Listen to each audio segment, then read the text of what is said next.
بسم اللہ الرحمن الرحیم۔ السلام علیکم ورحمۃ اللہ وبرکاتہ۔ معزز خواتین حضرات، امید ہے آپ سب لوگ ٹھیک ہوں گے۔ دوستو، بہت سے لوگ ان لوگوں سے تنگ پریشان ہوتے ہیں جو پیٹھ پیچھے ان کو نقصان پہنچانا چاہتے ہیں، ان کی غیبت و چغل خوری کرتے ہیں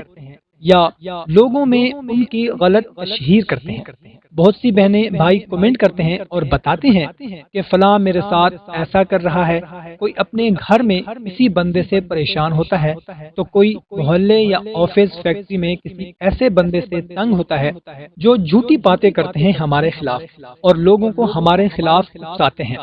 یاد رکھیں، جو لوگ کسی کے بارے میں غلط باتیں عام کرنے کی کوشش کرتے ہیں اور کسی کو بدنام کرنے کی کوشش کرتے ہیں تو وہ لوگ ایمان سے محروم ہو کر منافقت کی طرف چلے جاتے ہیں، کیونکہ منافقین حضور نبی کریم صلی اللہ تعالی علیہ وسلم اور صحابہ کرام کے متعلق بھی اسی طرح جھوٹ پھیلاتے تھے، اور آپ نبی کریم صلی اللہ تعالی علیہ وسلم کے سامنے آ کر تعریف کرتے تھے اور باہر جا کر غیبت کرتے تھے، اللہ معاف فرمائے۔ اور اسی طرح صحابہ کرام کی بھی ان کی پیٹھ پیچھے غیبت کرتے تھے، اور آج ہمارے معاشرے کا بھی یہی حال ہے۔ اتنی غیبت چغل خوری میں مبتلا ہو چکا ہے کہ بدگمانیاں پھیلائی جاتی ہیں۔ غیبت چغل خوری کو تو کچھ سمجھا ہی نہیں جاتا، عورتوں کی، مردوں کی، یہاں تک کہ دوست ایک دوسرے کے منہ پر تعریف اور بعد میں اس کی غیبت کرتے ہیں۔ یہ منافقت ہے میرے بھائیوں اور بہنوں۔ اگر آپ ایسے آدمی کو دیکھیں خاندان، محلے، برادری یا آفس میں تو سمجھ لیں کہ یہ منافقت کی سطح پر پہنچ چکا ہے۔ اگر آپ سورہ توبہ کو ترجمے کے ساتھ پڑھیں تو آپ کو ایک چیز ملے گی کہ غیبت، پروپیگنڈا، بدنامی اور پیٹھ پیچھے اس کو برا ثابت کرنے کی کوششیں، یہ منافقت ایک بڑی نشانی ہے۔ اگر آج بھی کوئی آدمی ایسے لوگوں کا شکار ہو جائے کہ وہ اس کو نقصان پہنچانا چاہتے ہیں، ظاہراً اس کے محب اور دوست بن کر اس کے ساتھ رہتے ہیں، مگر پیٹھ پیچھے وہ اس کو نقصان دینا چاہتے ہیں، مگر انسان ان کو کیا کہہ سکتا ہے؟ ان کے ساتھ بحث کر کے، تکرار کر کے، ان کے خلاف کیس کر کے کچھ بھی نہیں کیا جا سکتا، کیونکہ دنیا کے اندر ہر چیز کا فیصلہ نہیں ہو پاتا۔ لیکن اگر آپ ان کو انتقام کا نشانہ بنانا چاہتے ہیں، آپ ان کو اللہ کی گرفت میں لانا چاہتے ہیں، آپ ان کو پکڑوانا چاہتے ہیں اللہ کی گرفت میں، آپ ان کی زندگی کو الجھاؤ کا شکار کرنا چاہتے ہیں،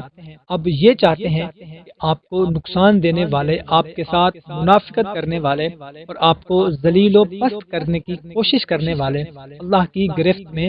پکڑ میں آ کر خود دنیا کے سامنے رسوا و ذلیل ہو جائیں اور آپ اللہ اور مخلوق کے سامنے سرخرو ہو جائیں، تو آپ وہ آیت کا حصہ اپنا وظیفہ بنا لیں جو اللہ تعالیٰ نے قرآن پاک میں اپنے نبی پر نازل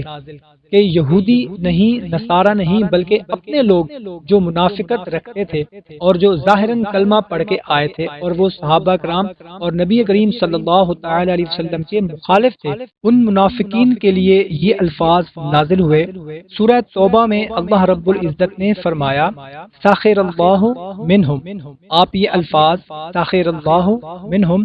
70 مرتبہ روز پڑھیں اور آخر میں یہ پڑھیں وَلَهُمْ عَذَابٌ علیم، صرف ایک مرتبہ پڑھیں اور اس کے بعد دعا کریں ہر مخالف پست ہو جائے گا انشاءاللہ عز و جل۔ ہر مخالف کے غلط ارادے خود اس پر پڑ جائیں گے، ہر مخالف جو آپ کو ذلیل و رسوا کرنا چاہتا ہے وہ خود ذلیل و رسوا لوگوں کے سامنے ہو جائے گا۔ اور جب آپ اپنے مخالف کو دیکھیں جس کا آپ کو پتا ہے کہ یہ مجھ سے مخالفت کرتا ہے یا میرا دشمن ہے، تو آپ اس کو دیکھ کر یا اس کی تصویر کو دیکھ کر صرف ایک بار پڑھ لیں اور اس کی طرف آنکھوں سے دیکھ لیں، انشاءاللہ عز و جل اللہ تعالیٰ اس کی زبان بھی بند کر دے گا اور ساتھ میں اس کو خود پست کر دے گا۔ آپ یہ عمل کریں، انشاءاللہ تعالیٰ آپ کو اس کی تاثیر خود نظر آ جائے گی۔ کوشش کریں اس عمل کو اپنے دوستوں اور رشتہ داروں کے ساتھ بھی لازمی شیئر کیا کریں تاکہ آپ کے ساتھ دوسروں کا بھی فائدہ ہو سکے۔ ہمیں اجازت، ملتے ہیں ایک نئی ویڈیو میں، اپنا خیال رکھیے گا، اللہ حافظ۔